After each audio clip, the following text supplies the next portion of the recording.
Hi, and welcome back to the History Machine podcast. This is episode 22, the season 2 finale. I'm the host, Niall, and my co-host is... Cathal. Hello. Cheers. Thanks, Cathal. So we're here today just to go through some hypothetical battles that we've decided to pull together with a little bit of help from the History Machine, which is an AI neural network that crunches together data about battles and commanders and generals to give us some what-ifs, who would win, that kind of a thing. Yeah, so the History Machine's neural network that we've trained on a database of battles to try and determine stats for each general.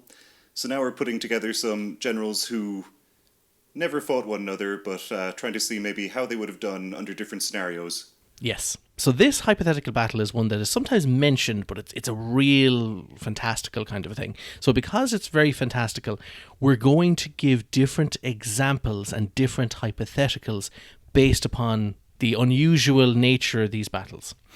So who we're going to have face off against each other is Alexander the Great against the rising Qin Empire. Now, this is very unusual. These empires never really met. They never came across each other. Alexander never fought in China. The Chinese never came as far west to really fight any kind of Greeks or Macedonians or any of the successor kingdoms. It's two alien worlds that have not ever fought each other in the ancient world.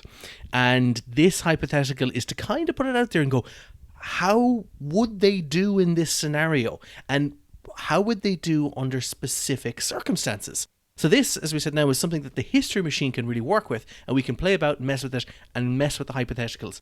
But in order to understand what we want to do, we're going to have to talk a little bit about both of the armies.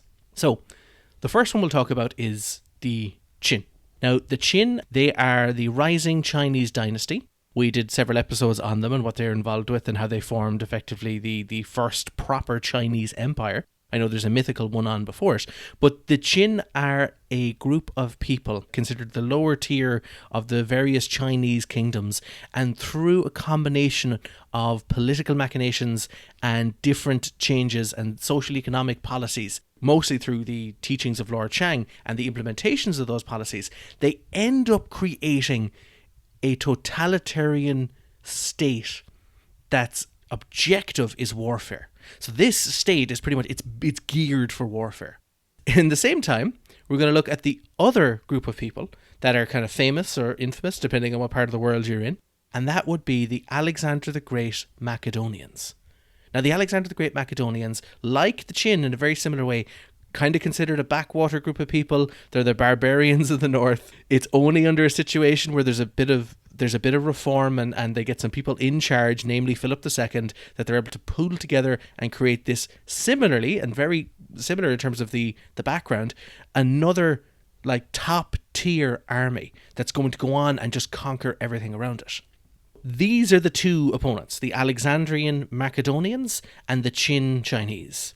For these hypotheticals with the History Machine, we're going to do a best of three, because we were deciding what could we possibly do with it. Would it be fair to put the Alexandrian army against the Qin army? Would it be fair to put, we have to match the numbers? What would we have to do? So by making it a best of three, we can actually mess and play about with some of the stats, some of the figures, and mess and play about with the hypotheticals, because it's not just like, well, the Chinese army thoroughly outnumbers the Macedonians, they don't stand a chance. What happens if it was just a small engagement?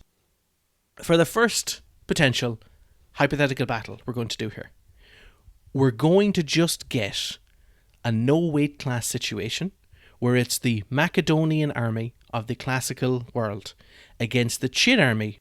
Now, the assumptions we're making for this one is that the Macedonian army is going to be the one that was used for the Persian campaigns, and it will be used against the standing Qin army. We are going to make this assumption, and this is an important assumption, that the inflated numbers of the Qin, the ones that we think are potentially inflated, which is a reported 120,000 man army. Now, it's huge by any standards, and particularly when we look at like the Chinese armies compared to the other armies, they just scale up. It's like a logarithmic scale. They just get bigger and bigger. They tend to be much bigger than Western counterparts. Now, funnily enough, the armies for this time in history, those numbers might be inflated, even if future Chinese armies aren't. But we're going to make the assumption that the standing Qin army is the numbers that were recorded by the Grand Historian, and that they are accurate, and that those are the figures we're going to use for our first hypothetical battle. We're assuming no inflation and no exaggeration. The army is just too big for our puny European brains to understand. Yeah, we just can't.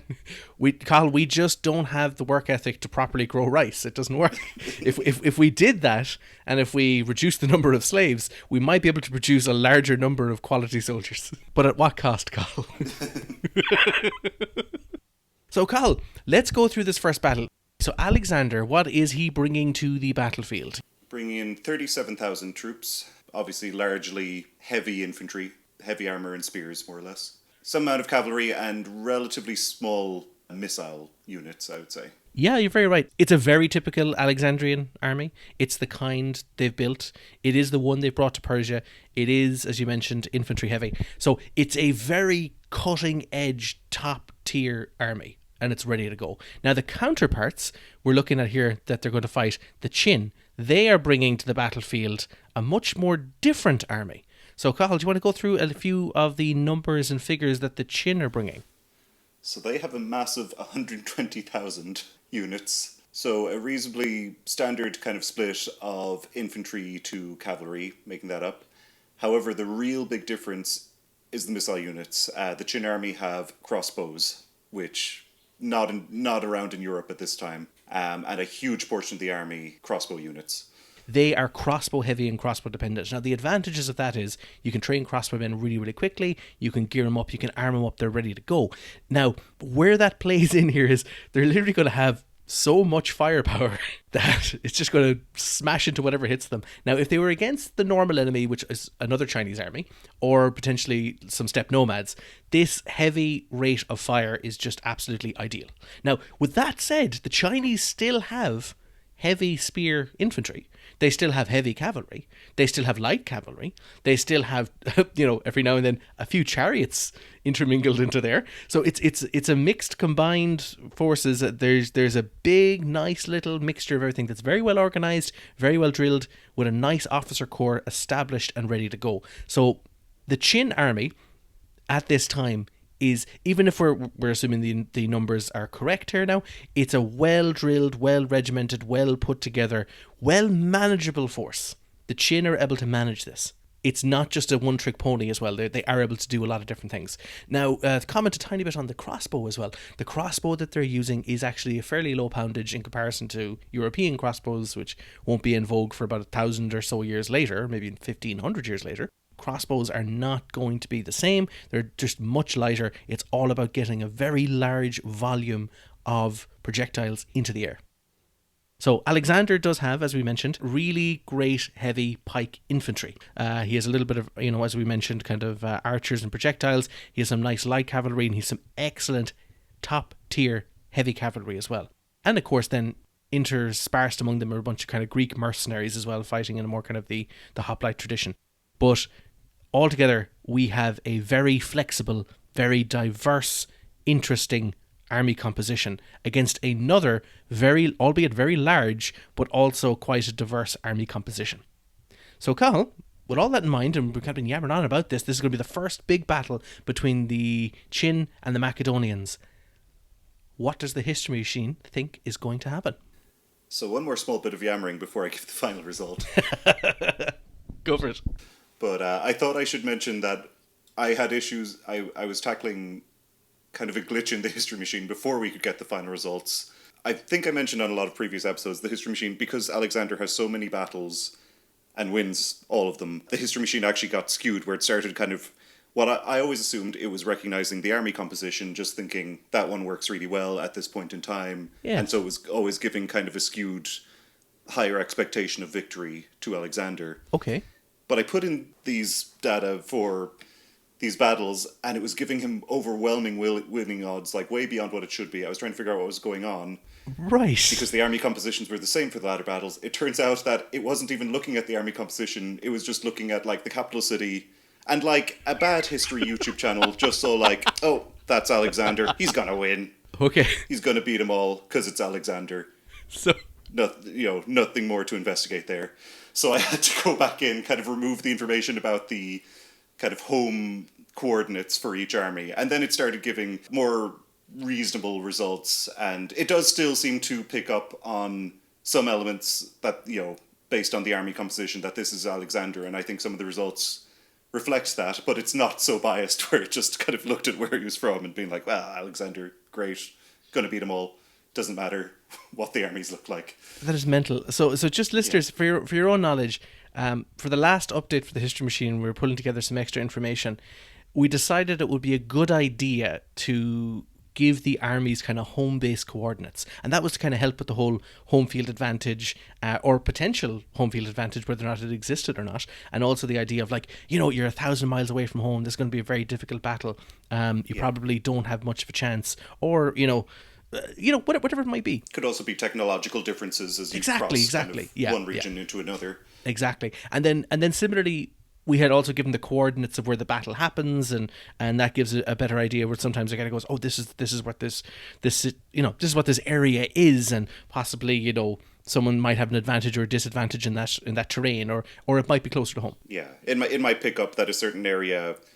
It might not know the why that such an area is mountainous, but it may pick up on like, oh, hey, cavalry isn't doing as well here as it does. Yes, yeah, on a step, for example. Exactly. Or like if we put it forward like the Thermopylae kind of thing, it's going to say, listen, there must be terrain here that is advantageous for heavy infantry, albeit they don't win, but advantageous. Like that kind of a thing. And you go, oh yeah, so it was a good way to factor around, but. Our stupid 19th century history machine has decided that it goes, where are these boys from? And it's like, well, they're from Macedon. It goes, well, they're going to win then. So, you stupid machine. But anyway. Oh, God. Okay, at least we have that factored in. Yeah. I try so hard to get away from that stupid classical Eurocentric view of history, and then it just... The machine betrayed me. It had worked its way in despite my best efforts. I was going to say, don't worry, Cathal, but for like the third update, this thing will just be a revisionist machine. He'll just go, no, that was actually more of a cultural thing, or no, that was more because they had access to resources. We'll try and find some kind of happy medium, but yeah. We were discussing the next update. We're going to have a lot of stuff like from Irish history thrown in there, so it's going to be hard to avoid the bias then. Oh yeah, big time. Now I will say, all right, we're definitely going to have some Irish stuff thrown in there and some Scots history and some other stuff from like Europe at that time. But I've got some comments already about it planned. That's going to be an interesting little set because I'm going to say there's like a high watermark of warfare and there's a low watermark of warfare. So, anyway, Cathal, with all that in mind, we have our historical Qin army against the historical Alexandrian army, with Alexander in charge, and in charge of the Qin army, we're going to have the aggressive commander, Bai Qi. What happens? So here, expectedly, Alexander is not projected to win. He is outnumbered 3-1, but it gives him a much higher chance than you would expect. It still gives him about a 40% chance. Oh, wow, okay. To pull this off. And I do think, as I said, we have removed the kind of overwhelming thing of just looking at the capital, but it has picked up some traits of this army composition that is distinct, and I think one of the real ones, Alexander is one of the only kind of major generals in the database who has a kind of significant chance that he's going to kill the enemy general. Yes. Most generals, like most battles do not end with a general being killed or captured, but Alexander's battles, surprisingly large number of them do go that way. And you can imagine he sees himself, it has happened a lot in his real campaigns where he was kind of outnumbered, he didn't have the superior army, and he just kind of went all in, just beeline for the enemy general and try and take them out and see what happens. It's a slightly crazy strategy, but it does mean that there's a lot more volatility, which the history machine reflects by giving him still a reasonable chance of victory against a much, much bigger army. Having said that, it does expect him to lose 60% of his army in the process. Jesus, 60%? 60%. Oh my God. Compared to Bai Qi's maybe 25%, which again is like heavy losses on both sides, but this is the kind of thing of like Alexander may, even if he wins this, he's probably not coming back for a second battle. Yeah, for a second bout. Now, okay, keep in mind, we do have him against a very, very aggressive Qin army. Now that's once again, this is what the Qin are meant to do, though. They're out to conquer. They're effectively. It's kind of funny because we're literally dealing with an east and west almost. I'm gonna say like they're really comparable forces. They both come from an upstart kingdom. They both come from a kingdom that had these colossal reforms and military reforms, particularly. They both end up being these kingdoms that produce amazing officers and amazing soldiers, and like an amazing top tier army on both sides. And that we have decided to get these two likes to smash against each other. So in the situation where the Qin are outnumbering Alexander, as you said, there's always the chance that he'll go and kill the enemy commanders.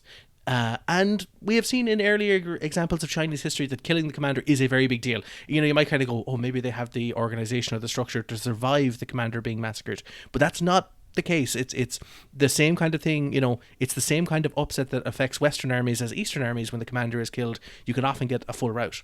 That does seem to be, from what we've seen here, Alexander's only chance of winning this thing. He's not the favourite to win. He's only got a 40% chance or so. But if he does, it is because he has gone out, had a big cavalry charge, and killed Bai Qi, which is not necessarily an easy task at all. So the Qin likewise then, so they are the favourites to win. 60% chance. That's, betting favourite. If you had to do it, don't bet the house, but you can bet a share of it. And it does kind of make sense when as well, the casualty numbers, when you think they're less based on heavy infantry, more based on missile. They're going to be a bit more mobile, and if things go wrong, they probably have a better chance to rout without getting run down. We also have to factor in, and this is something that I've come across once or twice before, but this would be by far the trickiest army that Alexander would have to take on, because they're not used to the kind of warfare that the Qin would be bringing to the table, because we've seen from some of Bai Qi's battles that he can take on two enemies, take one of them apart piecemeal, ambush another, surround and envelop a third. There's a lot of moving pieces with a lot of numbers. Like, that's something that Alexander would never have had to have dealt with himself. Yeah. Now, it's not to say that he didn't have a difficult time when he was fighting against the Indians, or fighting against the Persians, or even fighting against his fellow Greeks. But this is probably another level of just back and forth feints and parries and tests and dips and checks, and then obviously kind of ambushes and surprises. And that's something he wouldn't be used to. Yeah, the Persian armies or the other Greek armies, might have outnumbered Alexander. They were, very big armies in their own right, but they were what Alexander's army was designed to fight against. Yes.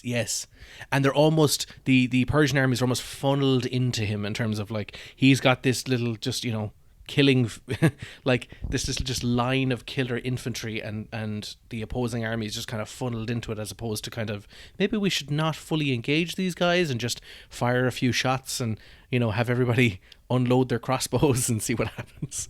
So it's interesting. I think even if the Alexandrian army did have a chance, if the Macedonians did, it would be because they'd have to do an awful lot of tactical alterations on the battlefield on the day. Now, that is something Alexander does. Keep in mind, it's his big thing is he's able to think on the fly. But this isn't going to be your standard test, so that's fair. So anyway, so round one, it looks like the Qin have won. So you might think to yourself, that's not exactly fair. It's one very large army against another army. So for battle two, to make this one a little bit more fair, we decided, kind of like in boxing terms, we were going to do a pound for pound bout. Like, what would happen if Alexander's in his prime, but so are the Qin? The armies are of equal size, and in this case, the Qin are reduced to match the Macedonians. In that situation, where we have what you might say is a fair fight, who's going to win and why? So, Cathal, in this situation, what does the History Machine think? So this time the History Machine slightly favours Alexander, 55% chance to win. Okay. Now, I'm going to interrupt you very quickly. I thought that was going to be way higher. Yeah. just the whole nature of everything. I thought it was just going to be way higher. But anyway, so it's just a bit over 50%. Yeah. So it is an improvement over the last one, but it's still... It's close, because they do have the same sized army. They do have different compositions, and again, this is reflected, I think, where Alexander, he does have the higher chance to win, but again, the casualty numbers are worse for Alexander than for Bai Qi. Yeah, you could see Bai Qi doing a Fabian-style campaign, were he to be invaded, where Alexander might beat him kind of with same-sized armies, but he won't be able to keep doing it. He's going to run himself down too much. He's just too far away. It's just not going to work. The logistics are a bit of a nightmare in that regard. That they wouldn't really stand a chance. Yeah, and I mean, all this is already ignoring the fact that Alexander would have had to cross like the Himalayas or Tibet or the Gobi Desert, or like some combination of the above. So I'll pull this aside to make a quick side note. You kind of go, why didn't any of Alexander's successor kingdoms like invade China? Or even to an extent invade India, Now the Indian one is a little bit of kind of like, oh, we have a mutual agreement. Here's some elephants, go away. But but the answer is very, very simple. For like, why don't we have a big East versus West showdown in the ancient world? It's very, very rare. There's always, the exceptions are often the Mongols, for example. But you don't generally have a big Western army take on a big Eastern army. They're two separate worlds in that situation. And the main reason, it's kind of obvious, but it's silly, and just to say it, but it's geography. Like, you just look at the mountain ranges, the deserts, the tropical climate, like whatever way you're going to go by moving an army from east to west or from west to east, you're going to have to go over some of the worst terrain in the world just to get there. And then the next question is, why? Why are you doing it? Is it worth it? The answer is almost certainly no. It's not worth your time transporting an army that far or that distance to, meet another, probably, whatever you bring, whatever logistical skill you bring, whatever, like, if you manage to be able to say, I'd be able to pull together 30,000 troops, get them across the Himalayas, past the Gobi Desert, whatever it might be, and then plant them against one of the kingdoms, either east or west, you go, yeah, you've only got like 10,000 men or 20 or 30,000. You've only got what you brought. This is a logistical nightmare. You're never going to get past this. The only kind of smoother way to travel across is if you go much further north through the steppes, but even then you need an army that's, knows how to live in that and can deal with steppe armies. Basically, you need the Mongol army, more or less. Yeah, which Alexander is just very much not. Sometimes he can manage them, but I wouldn't exactly, like, he has beaten steppe armies before, but it's not something you want to just throw your hat in and go like, oh, I'm just going to take on lots of peoples from the steppe for a long time and try and live off the land. Like, that'll be a disaster. It's just not possible. And the same way then, it's kind of like China at this time, they're not necessarily insular, but like, they've enough going on. They don't need to go further. They're fighting over a large civil war and different kingdoms conquering each other. And even then, after that, they're going to have a situation where they fall apart and they're going to have another big civil war. Like, there's plenty of land and resources there to fight and squabble over without having to go west. And the same way then for the Western armies, there's plenty to fight over there without having to go east. Now, the fact that we just have resources traveling east to west, mostly silk and trade and gold and silver and spices, that's all fine. But no one really feels the need to kind of go, let's, try and overcome this horrible geography to try and conquer a territory that we probably won't be able to hold on to. And I think something to remember as well, even if you think, well, there are trade routes, it's like, yeah, but it's not one group starting from one end going the whole way to the other end. It's people trading the goods along different segments, and the goods gradually make it from one end to the other. And there's usually a big markup and bribes along the way, whatever it might be. It's like that pound. Okay, this is a fun little one. We might have mentioned this before, but if you ever get a time machine, you get to go back in time, bring your spice rack. That's worth its weight in gold. Oh, funny. Yeah. Flavor costs money, but and yet you look at the English and Dutch empires that imported so much of it, and they didn't know what to do with it when they had it. But then again, yeah, well, I suppose that's how they got to be such big empires. That level of importation of just quality, quality rare goods, sail around the Horn with spices the like you've never seen. Okay, so we've had our battle 1 where the Qin have won. We've had our battle number 2 where the Alexandrian army has won. So now we're looking for kind of like an Ali Fraser best of 3. What is going to be our best of 3 here? Who's going to win the third bout? For the first bout, we decided to just go, this is the median armies of both sides, let them go against each other. Doesn't seem too fair for the Alexandrian side. But in reality, for the first bout, it's like, that's the army they have versus the army they have. It's, why would you bring a lesser army or a weaker army? Why would you do that? That's not the thing you should be doing. But still, doesn't seem fair. That's battle 1. Battle 2 are kind of pound for pound, equal numbers taking on equal numbers. Alexander wins, but only just, which I'm very surprised at. I thought he would have had a better chance. I thought, if he's equally matched and at the numbers he's used to matching, that would have been a very successful campaign for him. But Still a win, but not a great win, but he's still the favourite to win that situation. So for the third battle, we're going to get very, very hypothetical. Now, this hypothetical is going to make a lot of assumptions. And it's going to make a lot of assumptions because we're going to try and kind of force a fantasy to happen, but using real information and real potentials. If you could go back with a time machine, you might be able to make this happen. This is where we want this to go. The example we've given for the first was kind of like, you against me. The second was pound for pound, boxers.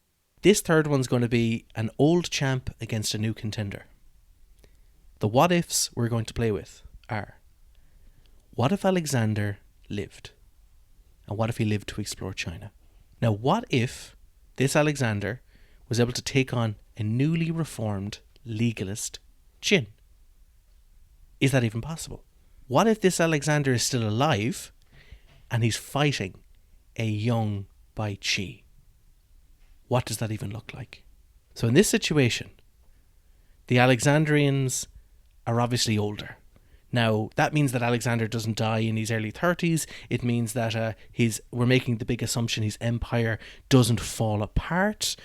We're going to assume that the Macedonians have kind of bypassed India and that they're still undefeated. So they've had their engagements in India, but they've kind of had their agreements. There's the back and forth. Now, this is possibly harder to believe because if it was up to Alexander, he would just stay, invading India indefinitely until he had either he was killed or the whole thing is conquered. But we're just going to make the assumption that, let's say, he still has this longing to conquer, but he's going to conquer in a different direction. So this Alexander is capable of fielding 120,000 men from his newly formed empire. So for this hypothetical, we have to assume that Alexander is actually 50 years of age.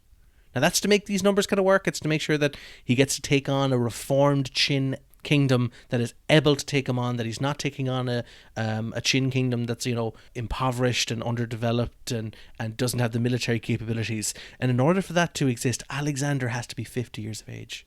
And that's almost an impossible thought, the idea of an Alexander being 50, because he's always portrayed as this kind of guy of, the head of, this young warrior king. But let's make that assumption that he is 50. Alexander's physical state is going to be one of two things. He's either going to be a fully fit, capable warrior who'll be leading the cavalry charge as ever, and he's as sharp and as focused as ever. And he's fit and sound, and he's able to do this. Or, and this is another big or, the years have taken their toll, and the battles have taken their toll.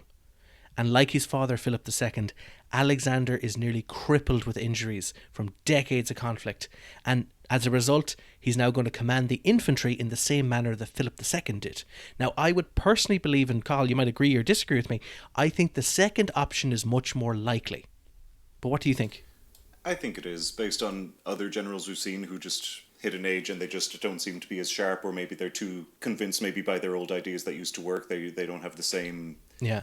Maybe motivation or desire to change. I think also just you look at the fact that, Alexander did not live this long. He was not in good health, at the end. And this is assuming he's living another 20 years of, quite a bit of hedonism along the way. Yes, true. Like, if we were to view Alexander like an athlete, he was injury prone. That was the first thing, And I don't think he was going to take it lightly just because he had an injury. He's not the kind of guy to do that. So I think he's going to hit this point of physical exhaustion, that he's not able to, lead the cavalry the way that he would have, and that he has resorted to the kind of role, still the head of the army, but the role that Philip II did do as well. Similar age, similar kind of setup, similar everything, like father, like son. I think that's more likely. So I think this is the Alexander that is leading this army. So another big assumption we're going to make is that Alexander's army, what does it even look like? It's 120,000 men. But does that mean it's 120,000, pikemen? No, it's not. I would believe, if this was possible to even happen, that the core is going to be Macedonian, but there's going to be a bump in overall numbers of typical kind of Greek mercenaries, but it's going to have a little bump of overall units. It'll be supplemented, in my opinion, with Asian cavalry. It'll be supplemented with 100 war elephants, because, you know what, why not? It's the thing that the successor kingdoms do. It's what happens. It's a real kind of Hellenistic court thing to do at this time. They love having war elephants. They love having nice, like, I think it's something Alexander would have incorporated. He mightn't have used them a lot, but he's got them. So you know what? If he's got them, we might as well let him use them. See how the Chinese deal with war elephants. Now, unlike the typical Alexander army of his youth, there's going to be also a large number of Asian light infantry. And they're going to be whatever way dispersed across his army to make up that number of 120,000. That is the only way I can logistically see. I mean, we're already being extremely generous, assuming that the Macedonian corps made it across mountains, jungle, and jungly mountains. True. Without all dying. Yeah, it's very true. Very true. I think we have to accept that it's going to be, heavily made up now of like new recruits they've made along the way as the empire expanded. There is no way that you're going to have this is all, even in the hypotheticals that we're creating, this is just, it's too much to assume that they can scale up to that size and survive that journey. True. And even we're also making the assumptions that, we're making a lot of assumptions here, people. This is kind of thing. But we thought this to be, what is the hypothetical over the top? And that is the hypothetical over the top of the old Alexander that has his new kingdom, that didn't fall apart, and he didn't die, and he hasn't lost a battle, and that he's been able to bolster troops from his new empire, and a lot of them are going to be light infantry. Now, maybe he'll be able to train certain them towards the kind of pike style, but it might be something Alexander would do, mightn't be something his officers would be happy about, but it's something he might be able to do. But ultimately, when you think of money and resources and armour and everything, he's going to have a lot of light infantry to bump up those figures. And not in a bad way, he's also going to have some steppe cavalry archers thrown in there too, because, he does have them. He did get them near the tail end of his career, and it would only make sense that he'd keep them in the army. So, we're also going to make another assumption that Alexander is going to field the maximum amount of cavalry he can. Now, even though, because this infantry has, even though because the number is about 120,000, the infantry ratio has gone up quite significantly. But we're going to assume that he's able to field about 11,000 cavalry. That's a lot of cavalry. That's about the cavalry that the Persian kings were able to raise against Alexander. So we're going to reckon that he's still going to have this very excellent second generation, first and second generation now, Macedonian and Greek noble cavalry, and as well with some Asian cavalry that have all kind of interspliced into his army. And it's going to be a lot. It's going to be more cavalry than Alexander has ever been able to manage, even if he's not the one commanding them. Now, also because of the time, it's 20 odd years later, the Macedonian army is going to be missing a few famous officers. There are people just who have died of old age, or even ones that have died while Alexander was still alive. They're not going to be around. We're also making a big assumption that everybody else just gets to live. There isn't a situation where 10 years later Alexander turns on Ptolemy or something. That doesn't happen. We're making a lot of assumptions here that these 20 years were kind of pretty good to Alexander, maybe not health-wise, but good to him. And the last assumption I'm going to make about people is that Alexander's son, Alexander IV, is alive and well, and he's either commanding the companion cavalry or he's commanding the left cavalry wing, depending on Alexander's physical state and condition. Now, I'll assume then in this situation, because I'm leaning more towards Alexander is a physical wreck, that Alexander IV is now leading the companion cavalry in the same way that Alexander did to his father before him. With Alexander, he's a fully and effectively integrated his Greek, Macedonian and Asian troops into a 120,000 man army. So what are they taking on? They are going to take on the Qin's Bai Qi army. The 120,000, we're assuming that's correct. We've always assumed that's correct. I know we said in the sources that it's inflated, it's whatever, but that's what we're dealing with. Alexander has now matched that number, albeit with a little bit of a different composition, but the numbers is no longer an issue. He can match it man for man.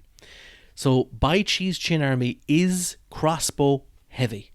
They are just able to fire out innumerous projectiles. That is going to be what they are able to do. They're not probably not as well armoured as the Macedonians at parts, but they do have that kind of skirmishing advantage.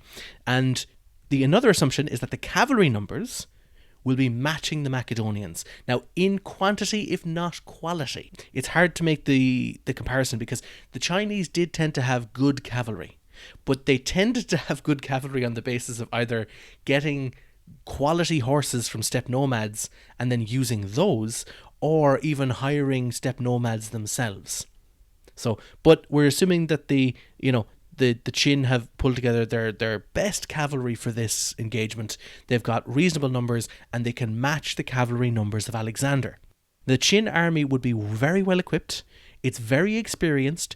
It's been drilled, and this battle, we're going to assume, is going to take place after the Qin reforms, because if it doesn't, I don't think they stand a chance. They just don't have the discipline, they don't have the organization, they don't have the officer corps.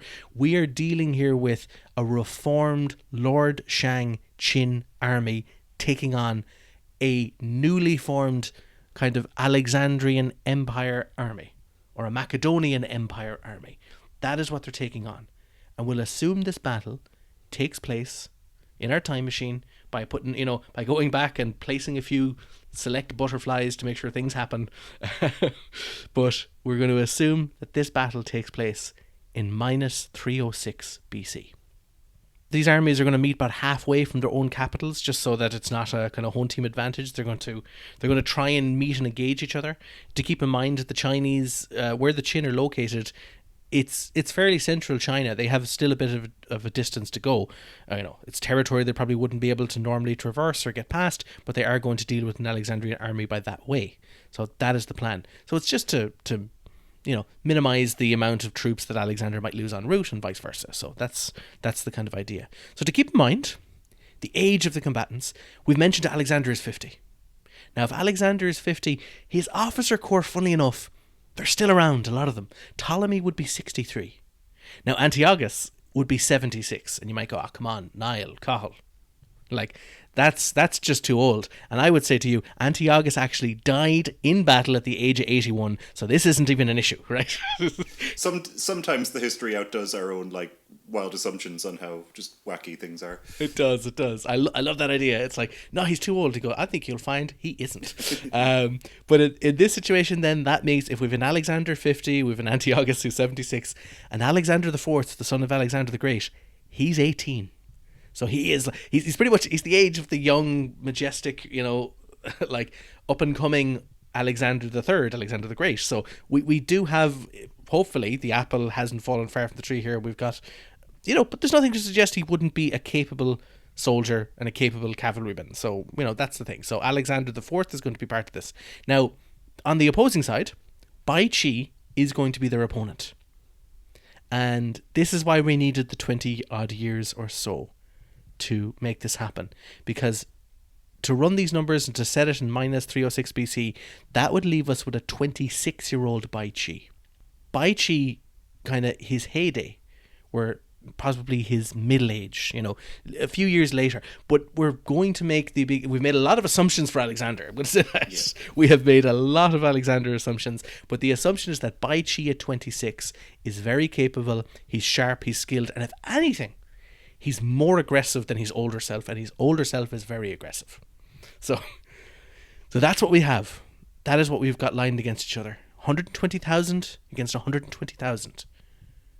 We've got a well put together, aged officer corps that has some of the old Macedonian troops of the famous or / infamous battles of yore. And even to justify this, these kind of troops did fight in the successor kingdoms and the various wars. A lot of Alexandrian troops didn't hang up their shields for a long time, so it's still reasonable to imagine some of them could still be here in 20 years, still making a great job out of it. That's still a very likely possibility. It is weird that the unrealistic bit is Alexander is still fighting at 50 instead of Ptolemy and taking a set 63 and 76. It's funny that's the bit that's wrong.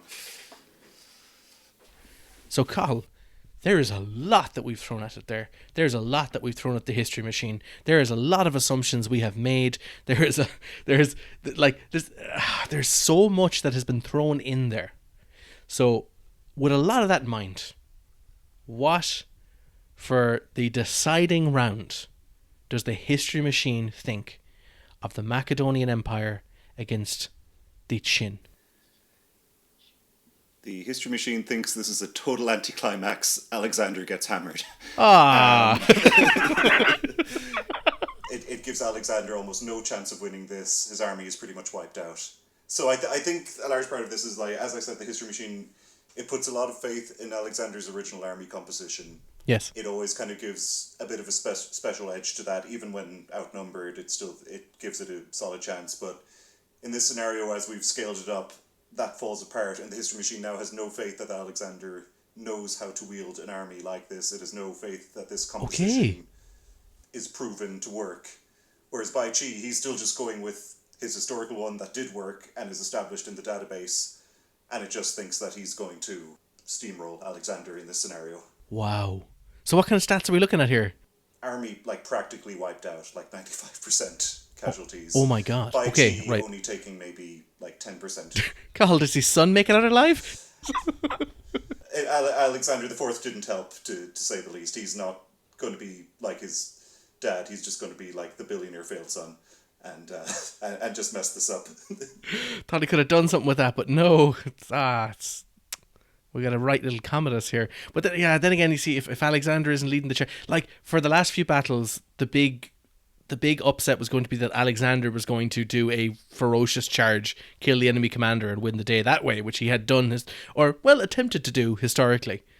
But yeah, if they don't have that option, or that option is lacking, we'll say. God, that's horrendous, though, to completely obliterate it. You know what this is? This is like the sad upset where you go, there's a really famous fighter and they're coming back like 15 years out of retirement for that one big comeback fight, and you horrendously see them, just be beat up in the ring, and you're like, oh God, no, stop it. Where maybe there was like a window briefly where they're both at the same level, but one is that bit older and ages that bit faster, and by the time the fight happens, it's just not pretty. Oh my God. Oh, that's horrendous.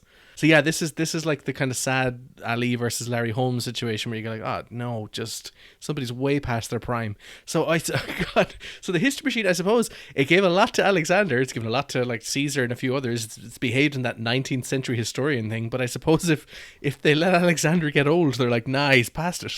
I like that I just left you to go in, like, incredibly in depth into the setup for that one compared to the other two, and then just have the most anticlimactic result. Well, you know what? I would say it's an interesting massacre. It is, yes. The fact that it gives him so much worse odds for that than with his traditional smaller army. Because it's like that one was small and usually would fare worse, but the History Machine trusts he knows how to handle that, whereas it doesn't trust that he knows how to handle this. But I suppose it's the quality of troops he has, and like that, you're right. Where there's less moving pieces. The idea of, like, if he has less troops and he has a good officer corps ingrained in them, and they're all very capable, and they're veterans, and they're drilled, and they're able to do what he wants them to do. It's like they are worth, the old phrase, like, each of my men is worth 5 of your men. Like, they have that. Whereas this new army composition that's full of light infantry going up against crossbows, which are going to be a lot more effective against that, and you could imagine that just, like, the sheer amount of damage that does to so many people would just cause panic in an army. Even with the more elite units, they're not going to continue doing well if they just see this massacre happening in front of them. Yeah, wow. And even as well as that, I was just thinking of the idea of it's like we've had a situation where Alexander, it's hard to pick a bad group fighting with him. You know what I mean? Like, everybody pulls their weight. Everybody is of a very good quality. But if you kind of, you're only as strong as the weakest link kind of a situation. And you go, if his army is just bolstered with a bunch of just, traditionally light infantry that aren't very skilled, aren't very able to do what they want to do, then he doesn't stand much of a chance. But still crazy. Yeah. And he just can't manage those numbers. Well, I suppose that's an interesting way to do it. It looks like we come out on top here now. The East versus West. The bout of the thriller in Manila. Or in this case, for where we inputted the halfway point, we need to rhyme Merv in Turkmenistan. The swerve in Merv. Which actually, if you look at it on a map, not that far, pretty close to the bounds of, Alexander's empire, in Persia, possibly. I don't know exactly where the outline was. It's probably pretty blurry, but, like, It does show just how much land he conquered, that he was, like, that Yeah. would have been actually not far from where he was towards the tail end of his campaign. Very true, yeah. That he was about halfway to China. But if he's meant halfway, he's about there. But yeah, that's it. Oh my God, I didn't think... I honestly thought he would have had a good chance for the third bout when we pulled this together and we discussed the potential hypotheticals and what he might do. But I suppose changing the composition of his army that much, aging him up by 20 years, introducing his, layabout son... Well, I'm assuming he's a layabout son now. Introducing his layabout son and trying to put it through that... it was a good thing he was killed young before he got to tarnish that reputation. But yeah, even we've said that. I'm feeling that the History Machine has redeemed itself on its weird 19th century views now. Kind of, it's starting to develop. It's doing some strange stuff, but I find that is actually fascinating, because I was expecting he would pull off a very good job or have a 50-50. I was not expecting a massacre, and I suppose the massacre is there because the opposing army, we haven't given them enough credit, but they are headed by an absolute butcher of a general, one of the big four, one of the top commanders of the Warring States period in Chinese history, Bai Qi, and a young, absolute 26, probably prime of his intellectual life. You know what I mean? Ready to go, fit, healthy. I suppose I was going to say the young contender comes in and just knocked 7 bells out of the old champion. That's it. Wouldn't stand a chance. Wow. But anyway, that is very impressive. So, hopefully, that was an interesting hypothetical. We have extra stuff coming in soon enough. As I said, we've done a lot of research for some upcoming kind of history on some early medieval history, Irish and British and whatnot, and I think that'll be interesting to look at too, and to look at battles. But my God, just looking at what we've done there as a History Machine hypothetical, that was an interesting best of 3. Hopefully it was enjoyable. I mean, given that we are hoping to go into early medieval next, it'll be the last time you see armies of that size for a very long time. Yes, yeah. It's going to collapse in size. Sometimes a battle is just like a room of guys. Yeah. So high watermarks and low watermarks. So this is this is our biggest pay-per-view event we're gonna have, and now it's just going to be just local dive situations after this. But anyway, thank you very much for listening. I have been Niall, and I've been Cathal. and we'll see you again soon.